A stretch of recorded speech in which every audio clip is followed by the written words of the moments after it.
কেমন আছো? দেখেই বুঝতে পারছো কেমন আছি। নিজের ক্যারিয়ার করতে তো মুম্বাই গেলে, পারলে ক্যারিয়ার করতে? সেটা জানি না, তবে আগের মতো এখন আর বেকার নয়। সবেমাত্র 4 বছর, এতেই বেকার থেকে প্রতিষ্ঠিত হয়ে গেলে? আমাকে বলতে পারতে 4 বছর কেন, 10 বছর অপেক্ষা করতে পারতাম তোমার জন্য। আমি জানি তুমি পারতে অপেক্ষায় থাকতে, কিন্তু আমি চাইনি তোমাকে অপেক্ষায় রাখতে। আমি ভালো নেই রোহান। মেহবুজের সাথে সংসার করি ঠিকই, কিন্তু আজও স্বপ্নে আমি রোহানকে নিয়ে ভাসি। তুমি ভালো আছো রোহান আমাকে ছাড়া? রোহান, সেদিন যদি বুঝতে পারতাম তুমি আমার জীবন থেকে সারা জীবনের মতো চলে যাবে, তাহলে তোমাকে সেদিনই প্রাণ ভরে ছুঁয়ে দেখতাম। আজও খুব ইচ্ছা করে তোমাকে ছুঁয়ে দেখতে, কিন্তু সেই সাহস, অধিকার কিছুই আমার নেই, কারণ আমি তো এখন অন্য কারোর। আচ্ছা, এখন তুমি কোন স্কুলে আছো? কালকেও দেখলাম তোমাকে বাড়িতে আছো, আজকেও তুমি বাড়িতে আছো। এখন তো সরকারি কোনো ছুটিও নেই। আর ছুটি? সারা জীবনটা আমার ছুটি হয়ে গিয়েছে। এবারে কেউ চায় না যে আমি জব করি, তাই আমি চাকরিটা ছেড়ে দিয়েছি। তাই বলে তোমার শখের চাকরিটা ছেড়ে দিলে? তুমি তো চেয়েছিলে সারা জীবন শিক্ষিকা হয়ে থাকতে। শখের চাকরি, শখের মানুষটাকে ছাড়াই দিব্যি বেঁচে আছি। কিন্তু বিশ্বাস করো রোহান, আমি ভিতর ভিতর মরে গিয়েছি। বাহ বৌদি বাহ, এটাই তাহলে তোমার আসল চরিত্র? নিজের হাজবেন্ডকে লুকিয়ে লুকিয়ে, নিজের হাজবেন্ডের বন্ধুর সঙ্গে তুমি ছাদে লুকিয়ে লুকিয়ে প্রেম প্রীতি চালাচ্ছ? তুমি না স্কুলে শিক্ষিকা ছিলে? বাবা, দাদা আর রোহান দাদা, তোমার কাছ থেকে এটা আমি আশা করিনি। আর বৌদি, তুমি যখন বাড়িতে এসব করছো, তাহলে স্কুলে গিয়ে তুমি কি করতে? ভাগ্যিস তোমাকে চাকরিটা করতে দেওয়া হয়নি। কি হয়েছে বর্ষা? আর কি হবে, তোমার গুণবতী বৌমার চরিত্রটা দেখো।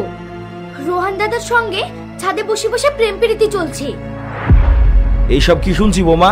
তোমার মুখ দেখে তো মনে হয় না ভাজা মাছটা উল্টে খেতে জানো, আবার তলে তলে এত কিছু। কি হয়েছে? আর তোমরা এত চিল্লাচিল্লি করছো কেন?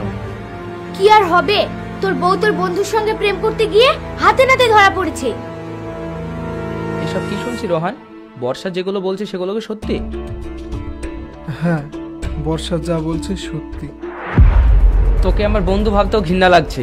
বেরিয়ে যা এই বাড়ি থেকে, এই মুহূর্তে বেরিয়ে যা। রোহান দাঁড়াও, ওর কোনো দোষ নেই, ওর নির্দোষ।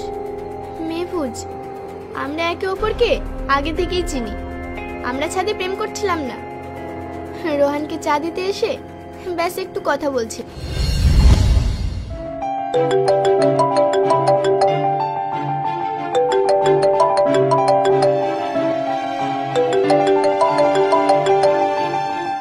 হ্যালো ফারিয়া।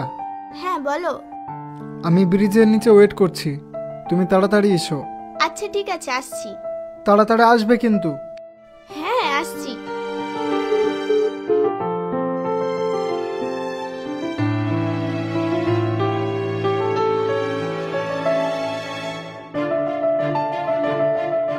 এত এমার্জেন্সি ডাকলে যে, কি হয়েছে বলো? ফারিয়া, আমি মুম্বাই চলে যাচ্ছি। মুম্বাই? কিন্তু কেন? এখানে থেকে অনেক চেষ্টা করলাম, কিছুতেই কিছু হলো না। মুম্বাই গিয়ে নিজের ক্যারিয়ারের দিকে ফোকাস করি। কিন্তু আমার কি হবে? আমার কিচ্ছু করার নেই, আমাকে যেতেই হবে। রোহান, তুমি ভালো করেই জানো আমি তোমাকে কতটা ভালোবাসি। চলে তো আমাকে যেতেই হবে ফারিয়া, আমার কিচ্ছু করার নেই। তুমি আমাকে ক্ষমা করে দিও। এটা বলার জন্যই তোমাকে এখানে ডেকেছি, এটাই আমাদের শেষ দেখা। তুমি আমাকে ক্ষমা করে দিও, আর তোমার বাবা মায়ের পছন্দের ছেলের সঙ্গে তুমি বিয়ে করে নিও। রোহান যেও না, যেও না রোহান, রোহান যেও না, আমি তোমাকে অনেক ভালোবাসি।